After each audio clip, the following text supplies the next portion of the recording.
Okay.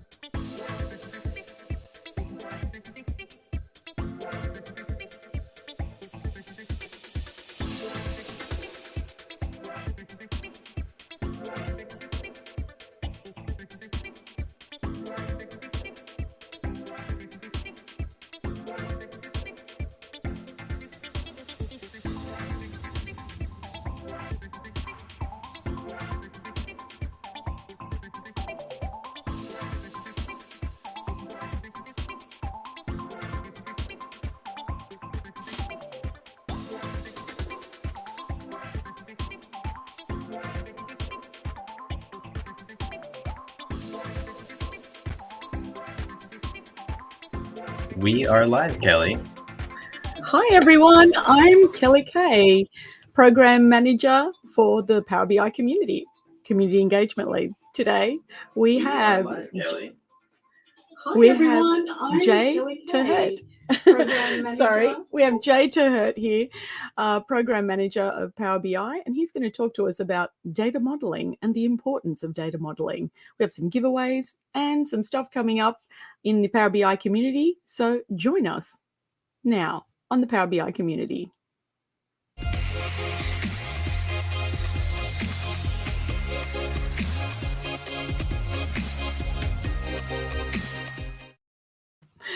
Hi, everyone. Welcome and thank you so much for joining us today. It is Monday, the 23rd of May, and my name is Kaye. I'm the Community Engagement Lead for the Power BI community, and we love that you've joined us. Today, we've got a lot to share with you, but if you're here for the first time, please ensure that you go and register at community.powerbi.com and also subscribe to the Power BI YouTube channel for more. Okay, so first up, we're going to tell you a little bit about the Power BI show, which is people coming together who love Power BI, sharing knowledge, and our goal is for you to learn as much as possible, to engage, and to share what you build in Power BI. So here we go. Today we've got a lot of things coming up in the community, don't we now, Daniel? And Daniel is our Power BI community show producer. Hi, Good morning, Daniel. everyone. Hi, good morning. How's everything going? I'm really excited. Yeah, me too. Daniel's a bit shy, so we always try and give him a bit of a nudge to come up and say hi to everybody. So hi. Hi. I prefer modest, but anyway, yeah. I'm very excited for today, and looking forward to it. Yeah.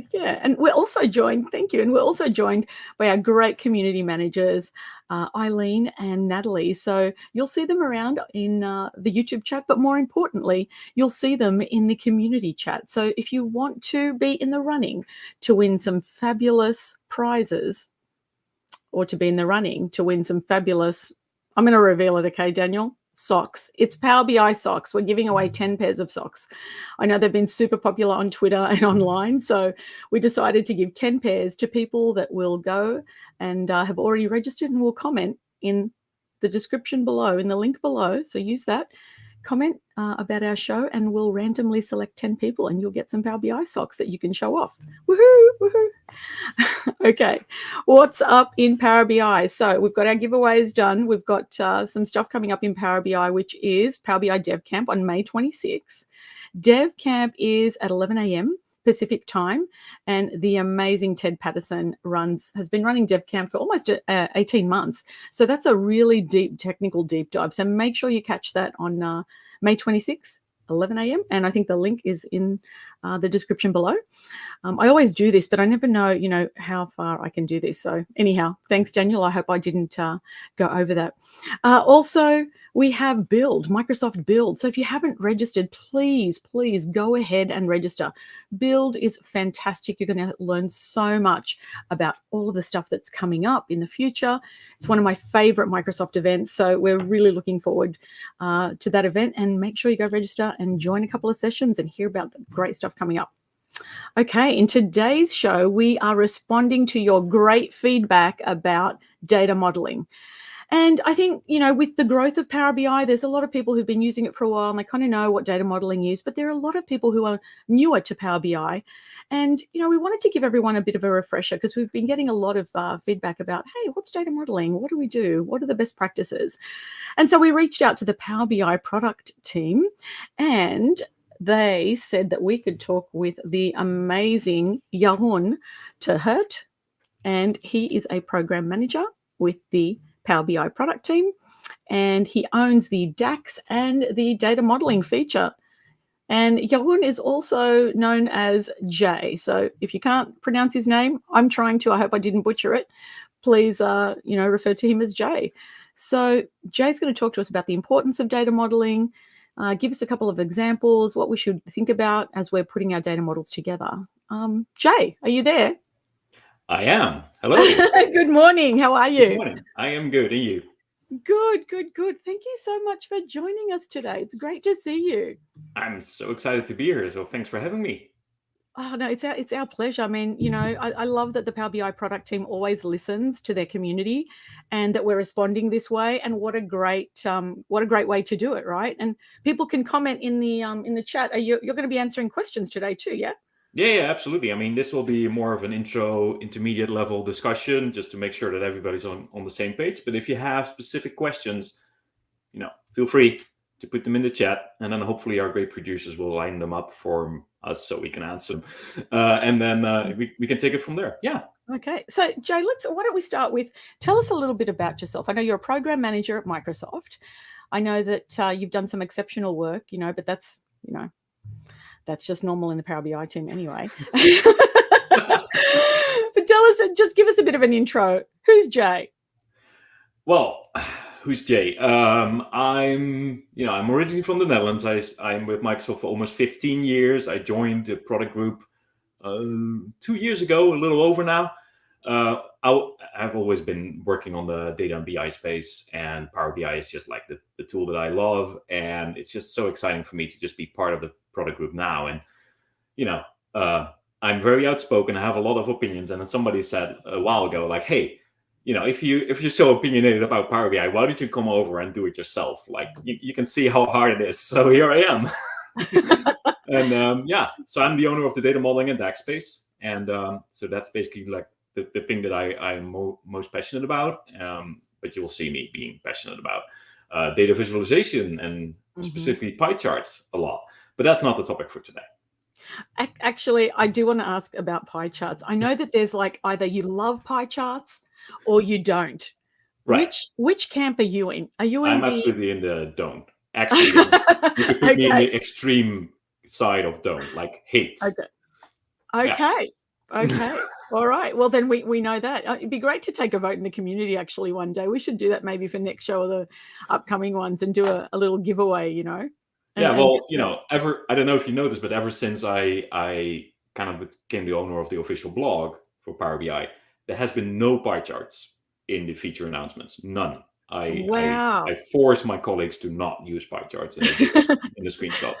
And so, yeah. You know what? I remember you also, we also have the poll, right? That you started because we listened to the community and the community said, well, can we just vote on our favorite feature? And so I think you and I worked with it. Well, it's been up there for now 5 or 6 months. So if you go to community.powerbi.com and you look under the carousel, you'll see, vote on your favorite feature. That's right? Yeah. Yeah, absolutely. Yeah. And it's a great way for us to get like feedback, and we kind of use it as like almost like a it's not like a prize or whatever, but it's not like a contest, but just keeping tabs on what people like. We're excited about our features, but I, as a PM, am always excited about my own features, and then every other PM, of course, is about their own. But it's just a great way for us to kind of gauge where the community is at. Like, hey, for example, the field parameters from the last update, like we think that's the coolest one, at least. Like I beg to differ. I think the one on the composite models was better, but that's just my feature.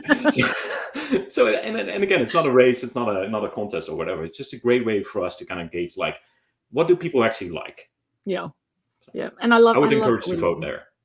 Yeah, and we grew the product like that by listening, so it's awesome. Yeah. Okay, so you own the data modeling section. You own the DAX area. we we implemented the poll, so we're listening to the community a little bit more. And today you're here to answer, well, to run us through kind of the basics, 101, I should say, of the importance of data modeling. Sure. And then you're here to answer questions. So why don't we get started? So tell me, why is data modeling so important?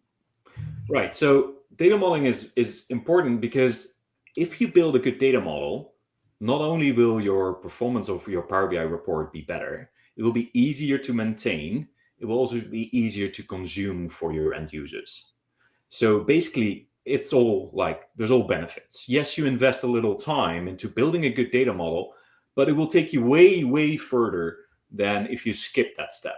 So Power BI doesn't stop you from starting and building your first couple of reports without a good data model. And we'll talk about what a good data model is. But if you really want to get everything out of there, if you really want to get to like the professional level, to get the maximum performance, the maximum usability, the ease of use, and while keeping things under control, you need to invest in building a good data model. Yeah. And it sounds like it's a waste of effort, but it's not. Like in the long run, it's not a waste of effort. So Power BI assumes you have a data model in place. And with those assumptions, you won't see them in the beginning, but after a little while, you notice like, hey, my performance is going down, or this advanced feature doesn't work. No, it's because that advanced feature assumes you build a good data model. So do I need to say more about the importance? I mean, this is important. Mm-hmm. And it's also, we've talked about this in the past before a little bit, and we talked about, you don't have to have every single attribute in your data model. You only need the attributes for your report. So, yes, and so it doesn't necessarily mean, the bigger the better. And maybe you have to start from having all of the data to see what you have as a landscape, right? And then you can cut down to what you need and improve that efficiency, if you like. Yes. Yeah, that's what you were talking absolutely. about, I remember before. Yeah. And you don't have to, like, while you're still in the exploration phase of like, what do I actually need? What is the kind of like the data that I need to answer the business question that I'm trying to answer? Yeah, of course, there is not like the need to go and invest time into building a data model. But once you kind of pass that exploratory phase where you kind of know where you need to go, you understand what data you need, you understand like what are the kind of things, the business questions you need to answer, that's where you need to start investing into building a good data model. And maybe your organization already has a data model, right? And then you can just basically tag along and reuse it. That's also where the composite model feature comes in, where somebody else might have built a data model and you're just like reusing it, which is a great way of making use of your colleagues or whoever's work, right? So, but just the fact that Power BI allows you to go immediately from getting data and cleaning data into visualization, it's great because it's free and it's exploratory. You can explore what you need, but then you really need to take a step back and go like, okay, now I understand what I need. Let me build a good foundation to build my house on, right? Nobody builds a house on loose sand, right? Always when you build a house, you want to invest in the foundation first, because otherwise the house on top can be beautiful, but it will just fall over. Exactly the same for the data model. You won't notice it at the beginning, but if the foundation isn't there, it won't last very long. Exactly. All right. So what have you got to show us today? And so I wanted to talk about like where we are in the phase of what we just said, like how do you get from A to B, right? So you gather data, you clean data, then you visualize. And that's what Power BI, of course, is built for, to build like cool visualizations and charts. It's exciting. So it's tempting to, once you loaded data, once you went through the Power Query and data transformation step, to just skip the data modeling step and immediately go into building beautiful reports, right? But that's where I wanted to cover or focus today, is that really that third step, that model step, is where loads of people just skip. And as I said, in the beginning, in the earlier cycles of your solution, you won't feel anything. It will all be fine. Performance will be fine. But once it starts growing, once you yourself as a Power BI user grows, or the business users grow with you, and the questions you're trying to answer grow, the moment you start dabbling in DAX and you start building more advanced DAX, you'll notice that a good data model makes your report faster, makes it easier to use and maintain, makes the DAX writing easier. So basically, whenever you see simple DAX, it means you have a good data model. So the reverse is also true. When you see complicated DAX, your data model is not in order. I think that's something to reiterate. So when you see simple DAX, you have a great data model. Yes. When you see complex DAX, maybe the data model could be improved. Yeah. Like out of my experience when working with customers, 95 of the problems that people face with our advanced features like aggregations or calculation groups and DAX can be traced back to not having a good data model. Okay. Well, so now we've got that first section where, we've got the phases. So gather, clean, model, and visualize. Yeah. Yep. So basically, when we say about model, then we of course need to get into what is a data model. So as a basis, a data model is actually just a collection of tables and relationships. That's what a data model is. If you don't know what it is, now you know. A data model is nothing else than a bunch of tables and the relationships between them. Without those relationships, there's nothing you can do in Power BI to analyze and compare information. So really the relationships and the way you build those relationships between tables are very important. Now, as we already said, like a good data model is important because it improves understandability, performance, resilience to change. It's easy to maintain, all of that is great. So that now that we know what a data model is, we can talk about what is a good data model. And there's a couple of types of data models out there that you will see. You have a flat table, which is mostly known from an Excel sheet. If you think about an Excel sheet, like one tab in an Excel sheet, that's actually what we call a flat table. It's just one big table of data with columns, and that's it. There's no concept of multiple tables. There's no concept of relationships. Now that is a data model. Simplest form, it's not a good data model, not for Power BI. Power BI wants you to have a different data model to be optimized, to get best performance, to the easiest DAX, for example. Now there's another type of data model that's out there, which is OLTP data models, which you will mostly see in transaction processing systems, like an ERP system or a CRM system or some financial database, right? Relational databases use those schemas. Those are great for transaction processing systems where the amount of queries is high, but the complexity of each query is low. That's not the right data model for Power BI either, because Power BI, the amount of queries is low, but the complexity is huge, right? Yeah. So we need a different data model. And that's where the last type of data model comes in, and that's a dimensional model. So a good data model for Power BI is a dimensional model. Okay. Now, there's a couple of subtypes here, but that's what it is. Okay, so then we're seeing the screen where we've got the three tables, if you like, and I'm assuming that they're flat tables.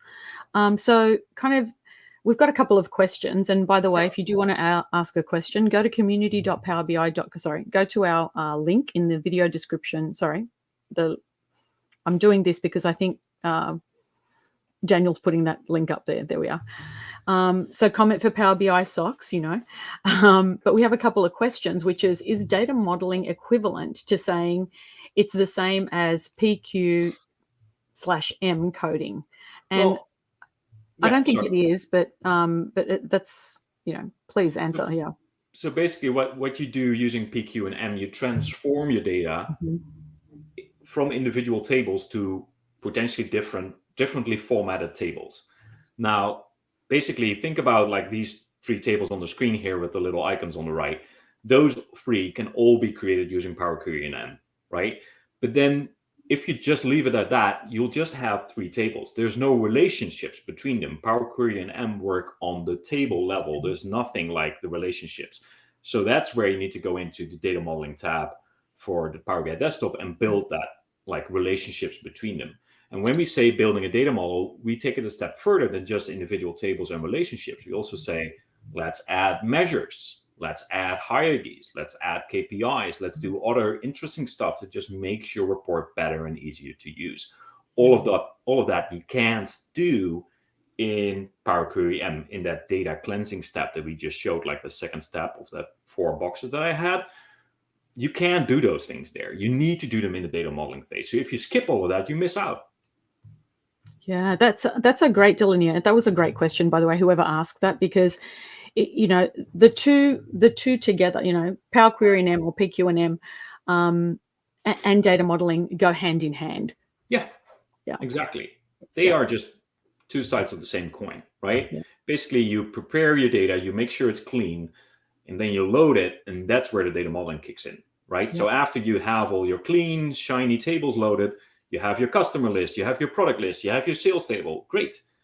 Then you start building relationships. That's where you add measures, KPIs, hierarchies, et cetera. That's where the data modeling kicks in. Now, and speaking of KPIs and adding measures and everything, we have another question from the community, which is, does performance decrease if you load less attributes to a model?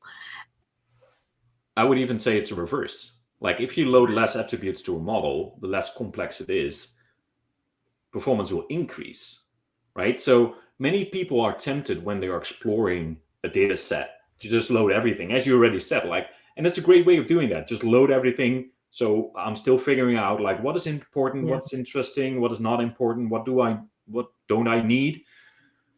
That's the exploratory phase. But after you understand how this data set works, you have to go back and say, okay, now let me just only add what I actually need for answering my business question. And of course, there's a little bit of wiggle room because sometimes you want to add a little bit more because you're not entirely sure how your business user is going to use that report. You want to give them some flexibility to explore. But in general, the simpler you can keep your data set, so the less attributes you load, in general, there will be better performance.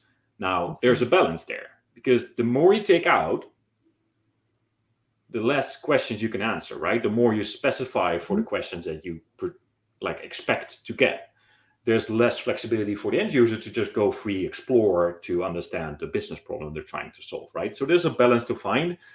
In general, if you want to optimize performance and you absolutely fully understand the question that people are going to ask and why they're using your report, and there's no other things they're trying to do, just that thing, then yes, of course, remove everything that's not related to that, answering that question, and reduce the data set to just the aggregates and the attributes that you need. Okay, fantastic. All right, so what is a good data model? That is a good question. So a good data model is then a dimensional model. And a dimensional model consists of three key ingredients. We have two types of tables. We call them facts and dimensions. And then we have something that's not a table. That's a relationship. So all those three things together make a data model. Now, of course, the next question is going to be, but what is a fact, right? What does that even mean when I say fact? So let me give you a very simple example. So let's say, Kelly, we meet each other in the office, and I come to you and I say, hey, I learned so much today about 5. What would be your reaction? You would probably look at me like, what's 5? 5 what? 5 oranges? 5 cups of coffee? Exactly. That's the point. So 5 is a fact. I just gave you a number, 5. Right. It didn't tell you anything. You asked, okay, 5 what? That's context. So basically, you asked 5 what? So you maybe, let's imagine we're in the company that sells products. So you said 5 what? Did you sell products? Did you talk about people, cows, planes? What? Years? Who knows? And that's where dimension comes in. So basically, a fact is everything that's numerical, anything you want to count, anything you want to sum or do an average or whatever calculation over, that's a fact. And then everything else, which gives context to the fact, is a dimension. Okay. So in a typical business, it would be a product, would be everything you know about a product, like its name, its category, its color, its size. All of those things would be part of your dimension. You're probably, if you're selling products to customers, you're probably tracing something about a customer. Where do they live? Which country? All of that is a dimension. If you're selling products, you probably want to know when you sold something. So time or date actually in itself becomes a dimension. It's not a fact because we're not counting years. We're not counting somebody's age. We're not interested in totaling the total age of our users, maybe the average age. But in essence, it's not a fact. So think about facts as numerical. Think about dimensions as context. Okay, awesome. So you end up with two types of tables. You end up with numerical things in a fact. You end up with context in dimensions. And you basically build relationships between those. So that's the third ingredient, to be able to analyze the facts by the context. So without those relationships, there is no way for Power BI to help you analyze when you sold a product, or to whom you sold a product, or even which were the most popular colors that we sold, product colors that we sold to customers from the US in 2022, right?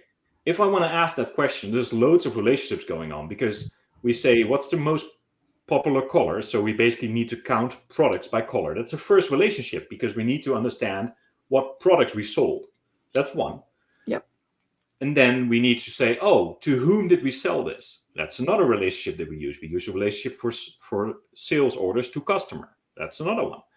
And then we also asked a certain time-based filter, like in 2022. That's another relationship that we use. So here, in just asking a very simple question like, what's the most popular color for people buying our products in the US in 2022? We already used one fact, 3 dimensions, and 3 relationships. And that's exactly how a data model works. That is what a data model is. It is the thing that has those information, that numbers, that contextual information, and the relationships that enables you and your user using Power BI to answer those questions. Awesome. So if anyone has any questions on that, please post them using the link in just below here. Right. And we'll be able to answer them. We do have a bunch of them coming through now in the community, but I wanted you to get to the next kind of phase of explaining this before we get to more questions. So, okay, so we've gone through what is a good data model. What's next after that?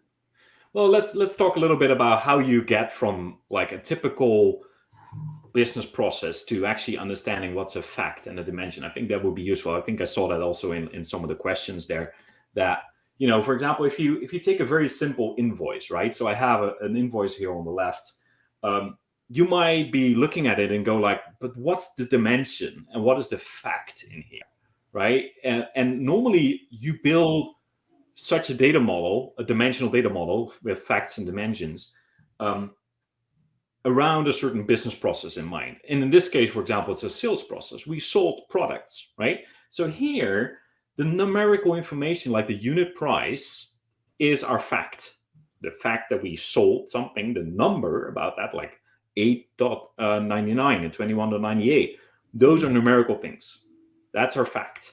And then everything else, like description, which is a product description, is a dimension. So now we end up with a sales table and we have a product dimension. There's no relationship between those, but that's what we have today, right? And then you can also see that this invoice happened on a certain date. Hey, that's another key, that there is an actual construct like date that's interesting to analyze this data. Then you also see that we sold it to somebody. Hey, that's a customer. They live somewhere. We have information about them. That's another piece of context that we have. There might be taxes that we have to include as well. So basically, this is a very simple business example of a business process in which you then can slowly transform that into a data model. And let me just jump ahead a little bit. You can see that here's an example final data model for that process. And of course, it's not optimized, and there's loads of things you can improve. But as a basis starting point, as you can see here, I have a sales table in the middle, which is our fact.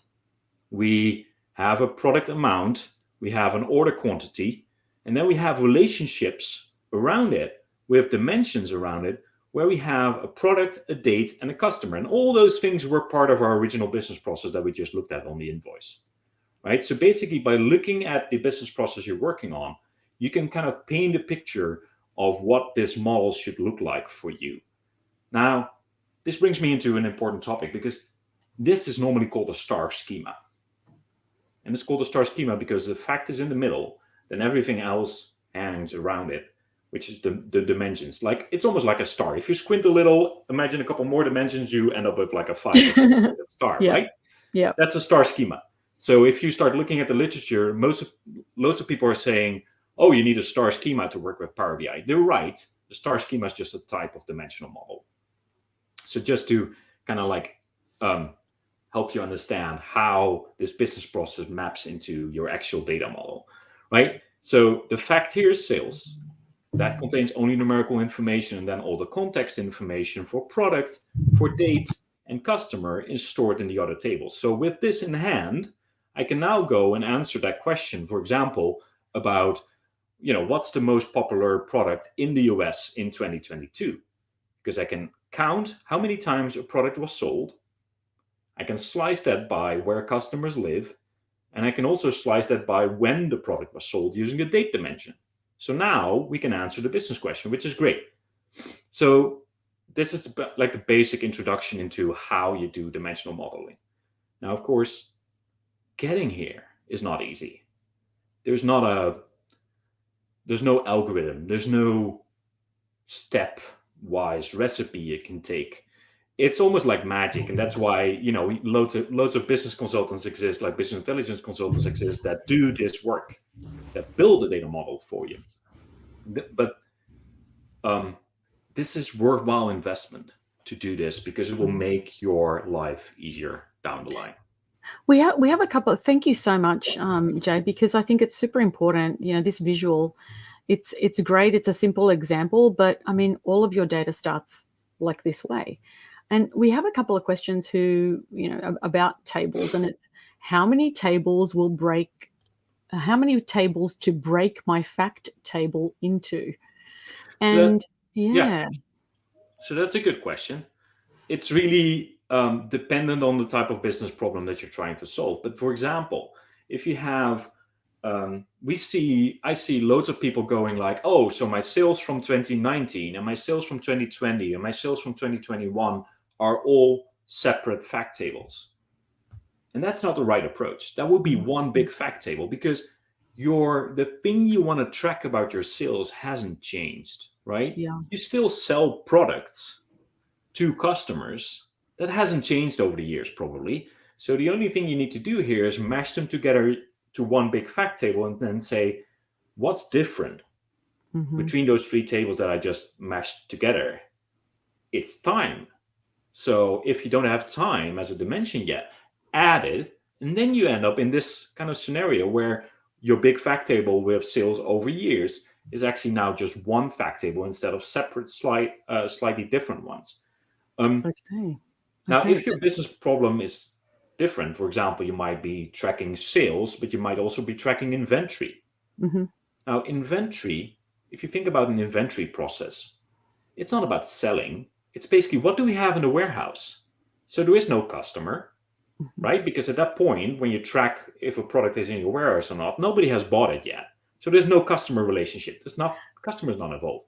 But time is still involved, because you want to know when the product was in stock, how much you had at that time. So time is still an interesting dimension. Product, of course, is an interesting dimension, because that's what you're tracking. Yep. And this maybe, if you have multiple warehouses, might be a different dimension that we haven't talked about, which might be warehouse or storage or whatever. Location. Right? Yeah, location, exactly. Yep. So now these two, imagine a data model where I'm tracking both the selling of a product and the inventory. These two things now cannot be in the same table, because they're not sharing all of the dimensions, right? So product and date are shared, but customer is not, because inventory doesn't have to do anything with customer. And then location of where it's stored in the warehouse presumably doesn't have anything to do with sales. So now you end up in what we call a galaxy scheme, which is a term for a data model that has more than one facts. So now we have two fact tables. We have inventory and sales, each with their own relationships, each with their own dimensional models. We just love the galaxy and the stars, I guess, over in the data modeling world.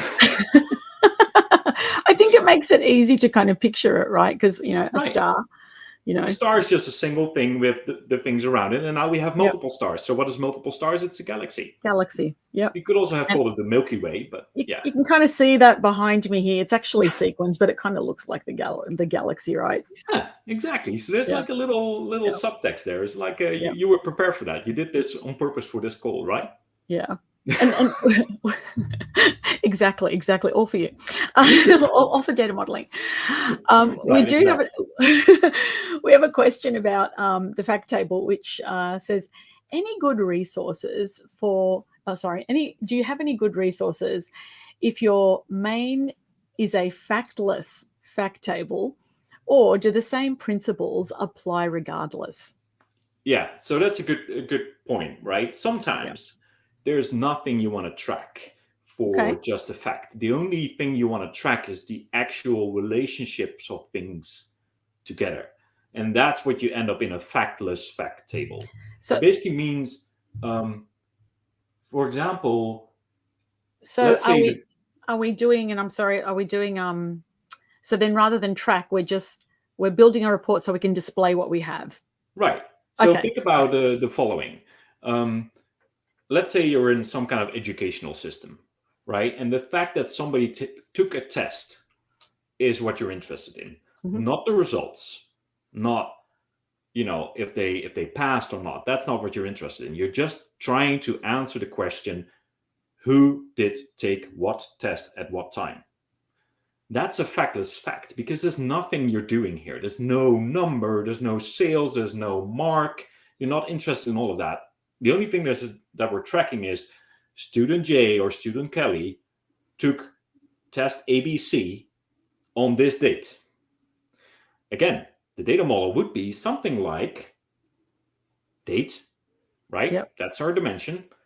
Test, another dimension. Student, another dimension, and then something in the middle that brings all these things together. Mhm. That's what we call a factless fact. So in the Okay. middle, you will still have your star schema, but that star schema won't in itself contain any numerical information. There's only the relationships coming together in the middle there that will allow you to answer the business question. Now, this is a little bit of a fabricated scenario because, to be honest, most of the times, those education systems, are not only interested in understanding if Kelly took the test, right? They also want to know what was the grade. So with that, your factless facts actually turns into a fact table because now you have something that you can track. What's the grade? Did you pass or not? Yes or no? That's something that you can count. How many times did you pass? How many times did you fail that test? Those things are now countable numbers. That's a fact. So now we have transformed our factless fact into a fact table. So there's lots of fact and factless things in there. But basically, to answer the question, if you really have a business scenario where a factless fact table is nothing else you need to track, you still need a star schema. Okay, so we have another question about the dimensions, and funny that you should say that because we have a question saying, must the data in all dimension tables be unique or not? And that's a really interesting one, right? Because I'll let you go and answer that one because I have a case where it's not always the way.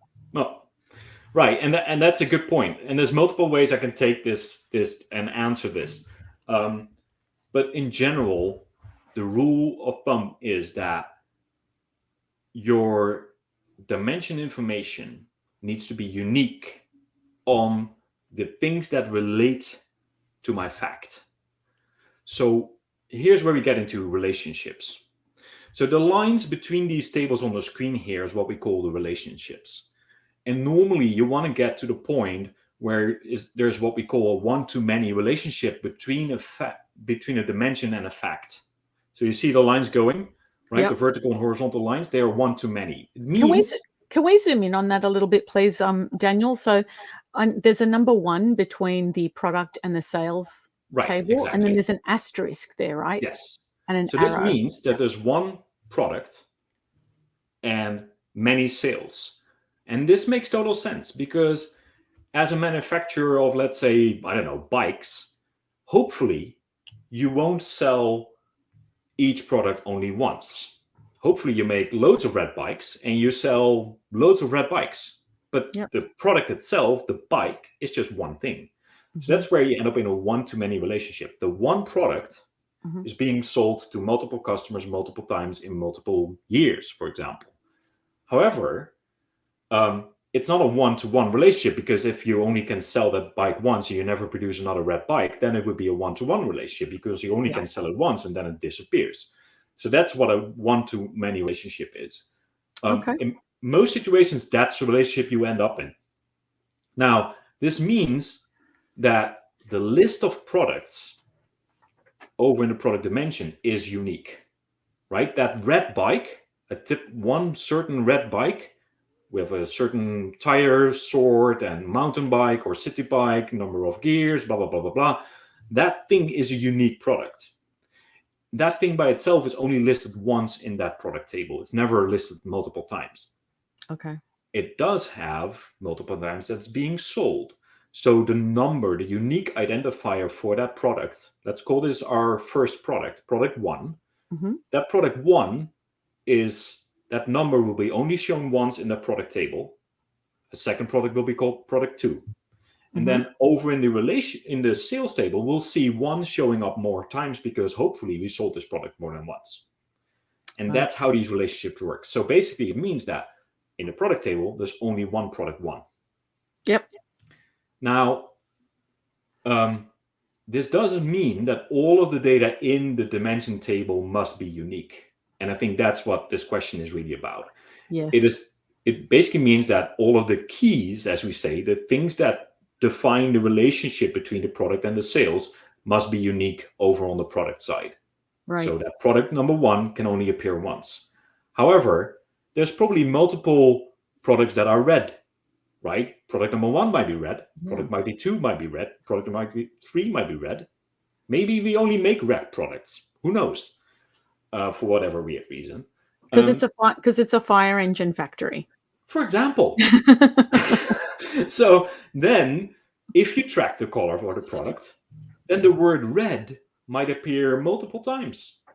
And that's totally okay. And in fact, the data modeling engine, the thing that make Power BI run, actually likes the fact that there's data duplication. And this is counterintuitive to many database people. Yeah. Especially if you come from like a database systems administrator world. You are trained. I was trained the same way, by the way. I distinctly remember my first job that I said to people like, this is not a good data model. And they were building a BI system, an analytics system. And I told them, this is a wrong data model because university told me you should never have any data duplication. And they said, okay, you make our reports run on what you think is a good data model. And of course, they were right. The reports didn't run properly because the performance was horrible. Because these type of analytical systems want data duplication. That's how they work. So that color red will be apparent multiple times. And it's super interesting because I think, database modeling before, it's very much of a row context, if you like. That was kind of old school. But Power BI has a columnar exactly context, and it allows that relationship building. It's a lot more efficient and allows the manipulation of data so much better. And I think making that switch, especially if you're used to working with just your basic Excel, is tough for people. But if you're used to using pivot tables, you kind of understand the it's not directly the same thing, but it's similar, and you kind of understand how those relationships can be formed. Right, and exactly. That's why you have that duplication. It's super important, sometimes. So I just wanted to get to the bottom of that with the relationship type. So the moment you see one-to-many relationships in your data model, so once you go into your Power BI modeling view and you see those tables with the relationships between them, if you see 1 and star on both sides, that's great. That's a sign of a good data model. The moment you see 1 and 1, it's still okay, but it's something that you might have to reconsider, because 1-to-1 basically means every product is only sold once, or there's an individual record, an individual unique thing on the one side of the relationship, and then the other side, it only happens once. There's no plural on any of the other sides. In those cases, maybe you just need to put them all together into one dimension, because it's just kind of useless to have this. Sometimes it's the thing you need, but most of the times it's not. You want to get to the one-to-many. Then the other thing to look out for is if you have many-to-manys. So if you have many-to-many relationships, it basically means there's no unique side of the relationship. And Power BI really doesn't like this, to be honest. So you should try to avoid it. But sometimes you can't, because if we go back to the school system again, let's say I'm tracking courses and I'm tracking students. Hopefully, there's more than one student in each course. Mm-hmm. Otherwise, the room would be very empty. But reversely, hopefully, each student also takes multiple courses, Mm-hmm. right? Otherwise, it's very bad for business, right? If every student just comes in and takes one course and then disappears. Yeah. So here, if you build a relationship between a course and a student, you'll have a many-to-many relationship because, Kelly took multiple courses, and while she was taking those courses, there was another student called Jay in the same courses. So that's a many-to-many relationship. Those happen, and it's okay. But if you see a data model that has primarily either one-to-ones or many-to-manys, that's a sign of not a good data model. You want to have 90% of your relationships should be one-to-many, and then maybe a one-to-one, maybe a many-to-many sprinkled in, but really you want to avoid those.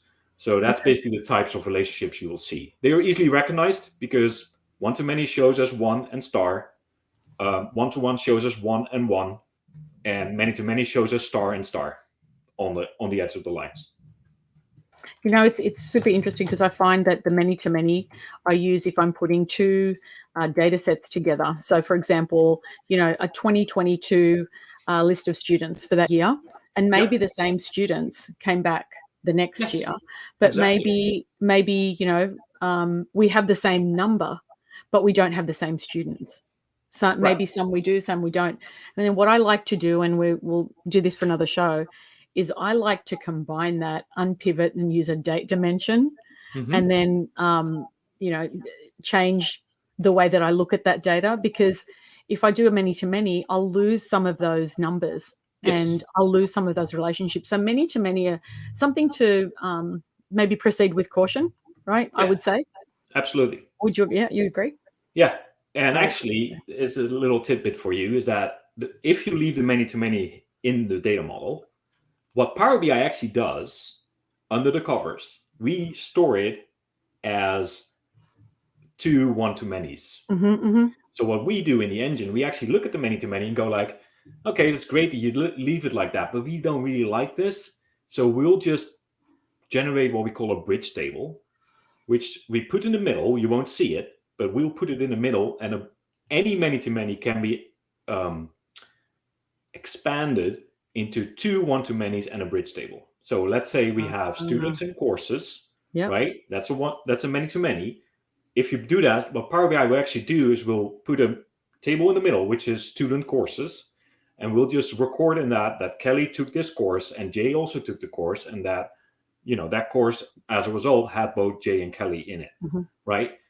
With that bridge table that we generate for you, we can then store your many-to-many as two many-to-manys coming in. One from students to that bridge table and one from courses to the bridge table. That makes total sense. So that's what we do under the covers. With saying that, we actually would like you to just do that on your own. With the one-to-many relationships, they are the better ones, right, to go with. Yeah, exactly. They work better. And Power BI will do it for you, but in many cases, it just makes more sense to do it on your own. Because it's also like you're in control. You know exactly what's happening. If there's any mistakes that we make because we try to be smart, you can capture that. You can make sure that that's like exactly behaving as you want it to do. So whenever you see a many-to-many, please consider breaking them out in a bridge table or rethinking your data modeling. Okay, there's some great tips. So any other information that you can share about data modeling? Well, there's I so know much you could more. go on forever, right? I think we've got another few more minutes. We can go for another 5 minutes, I think. Yeah, no. So I really wanted to focus on one more thing, and we kind of touched upon it a little bit in the beginning about like the different types of data models. We see so many people that skip the steps of creating a good data model, and they just go in and they go like, oh, Power BI is here. I just installed it, and I have my Excel file, and I've got this database connection. Great, I'll just put it in and just go and build my visualizations. Awesome. They skip the data modeling step. So basically, we see a couple like types of data models, and you will see the same. We see flat tables, which are mostly like CSV files or Excel files. You see normalized, which are coming from ERP or CRM systems. Those work great for those, but not for analytical systems. Now, Power BI will happily work with those in the beginning, but once you get more advanced, you start writing DAX, you'll notice that writing a DAX statement over a normalized or a flat table is really hard. Power BI assumes you have one of the other two, which is the dimensional model. A star, and I didn't mention a snowflake yet, but basically a snowflake is a star, a fact in the middle, dimensions around it, but now we can also have other dimensions hanging off of dimensions. So now we go from a star to a snowflake. The moment you have multiple facts, you go into a galaxy. I don't know why we went from like star to galaxies and then figure out some other term for snowflake. We should really have like solar system or something else for snowflake, I think. But anyway, to just keep it with the star theme, right? So that's basically the 4 types. So you will see them here as a summary. You'll see flat tables mostly in like, it's not really for any database, it's mostly file-based. Normalized schemas you'll see for CRM systems, relational databases. They work great for that type of application because that type of application has many high volume, low complexity queries. And then the other 2 types, the star schemas and the snowflakes, the dimensional types, those are actually built for low volume, high complexity queries. And it turns out that the type of queries that Power BI generates when people want to answer business questions are highly complicated. So that's why you should invest in data modeling. You should build a star schema or a snowflake. Trust me, you'll get the best out of Power BI. If you do that, don't shoot yourself in the foot and stick with the flat table nor the normalized thing. Trust me, you will just hurt if you don't invest into a good data model along the line. So your DAX becomes easier, your performance is better, it's easier to maintain, it's easier to work with, it's all positives if you could build a good data model. I love this table. It really helps people, especially if you're new or if you're doing a refresher. You could be kind of developing Power BI for a couple of years and then, I'm going to go back to my data modeling. I'm going to go and have a look. And, sometimes you have to refresh your data model. You have to review it because the source may have changed or, we have more attributes or there's name changes. I mean, there's always something to review. So either when you're creating your new data model or reviewing your existing data model, it's all really good best practices. And it's great to have that lookup table to say, okay, well, if I'm doing this, it's fantastic. I love that you put that together. Thank you for that.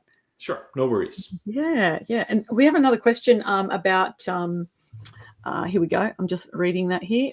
Would you get incorrect numbers if using many-to-many relationships? And I think we already said, you're not going to get incorrect if you kind of use the many-to-many relationships. Performance will be less good. Oh, really? Okay, I didn't know that. So so it slows performance.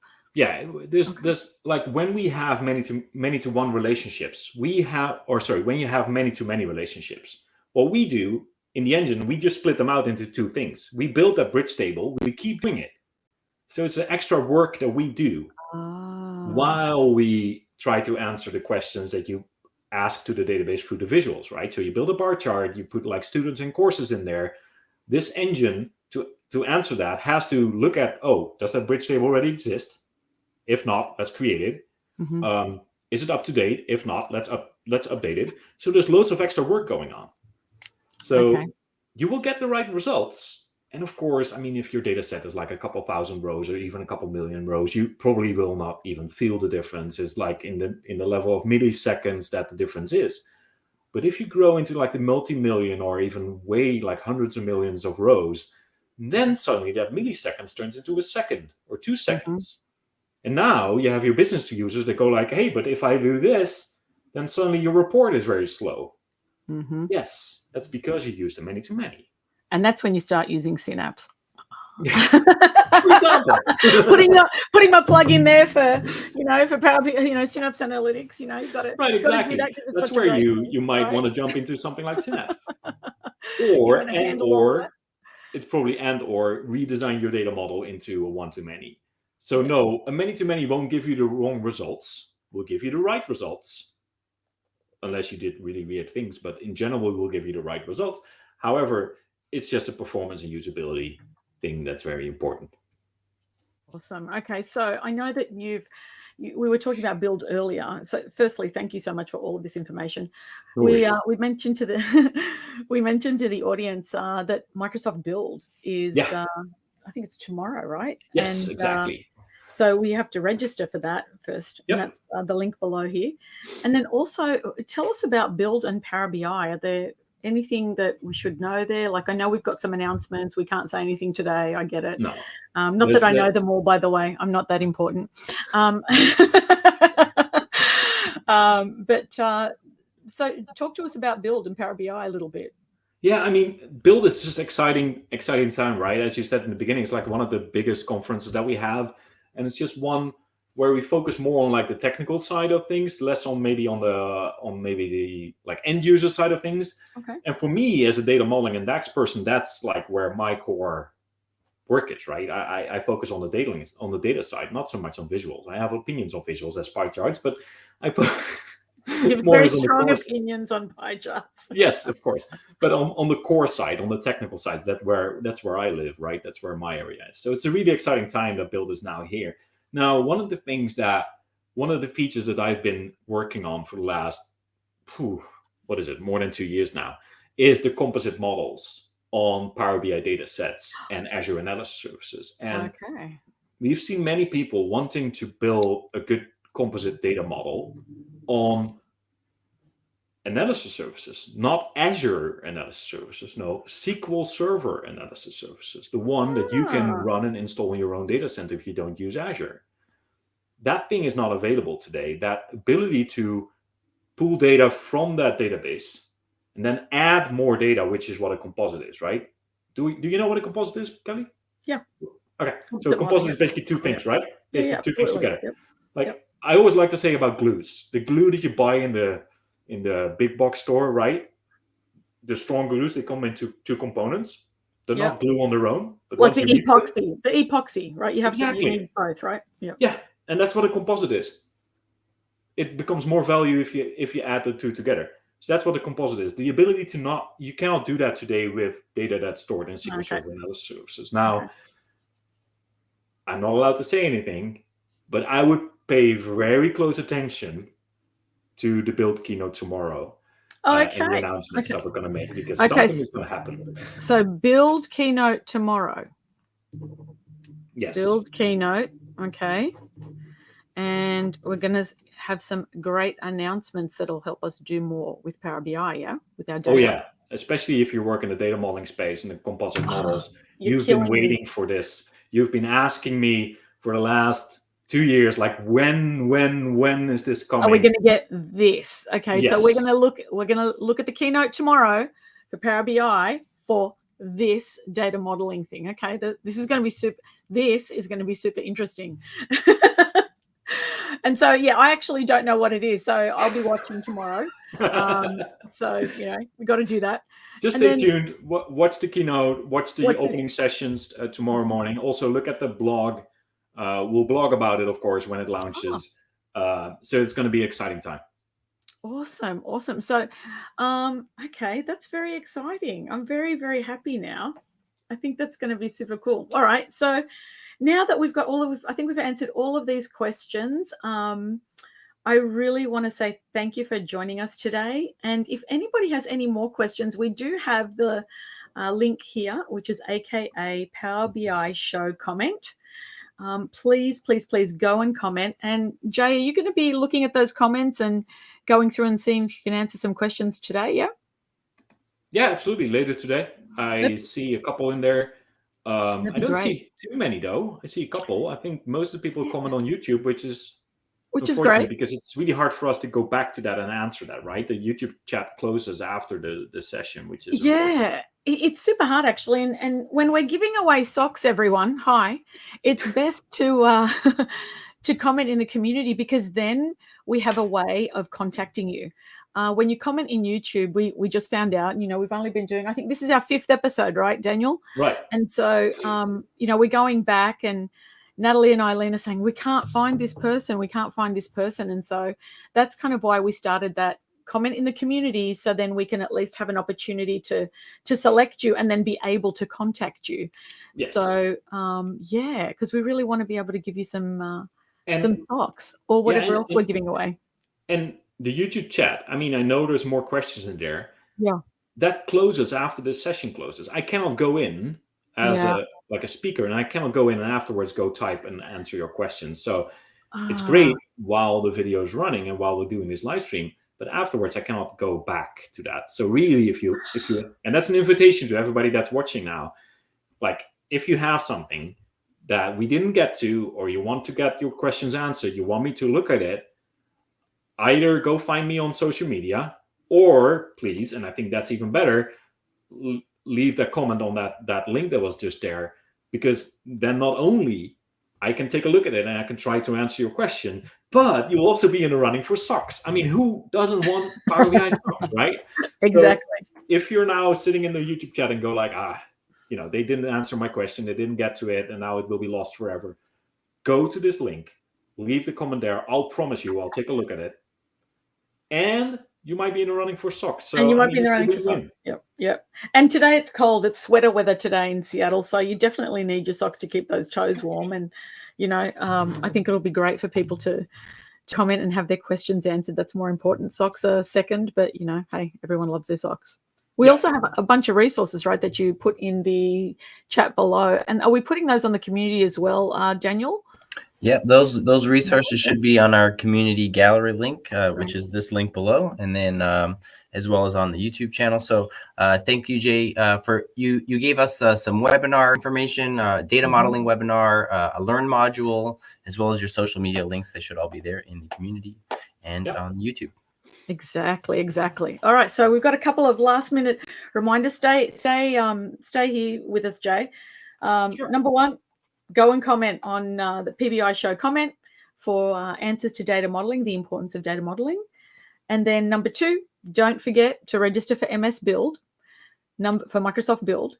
Number three, remember TED's Dev Camp on May 26th at 11 a.m. Pacific. That's a technical deep dive. You're going to love it, those developers out there. And then what else? That was three. Number four, join us at community.powerbi.com. And I think that's about it for today. Thank you again for joining us, Jay. Really, really enjoyed this session. Thanks for having me. I enjoyed it as well. I'm happy to, work with you in the community. I just, can I say something about how amazing it is that people are in the community? It just, as a person working on the product, rest assured that you being active part of the community is the reason we go work on this and build the most amazing thing in the world. You are the reason, not like some other driver. The fact that I, as a person with my work, am able to help you and everybody else in the world that uses Power BI, that's the reason we work. So without you in the community, there's no magic like this. Exactly. I love it. I can't agree with you more on that. I'm kind of on the fence on the pie chart thing, but absolutely agree with you absolutely agree with you on the community. Absolutely. That's okay. We can talk about it later. No worries. All right then. Okay, so that is the end of our show. Thank you so much again for joining us. We really appreciate the time that you spend, because you can spend your time anywhere and you chose to spend it with us here with your Power BI community. Okay, have a great week. Bye for now, and we'll see you, or we'll meet you in the community.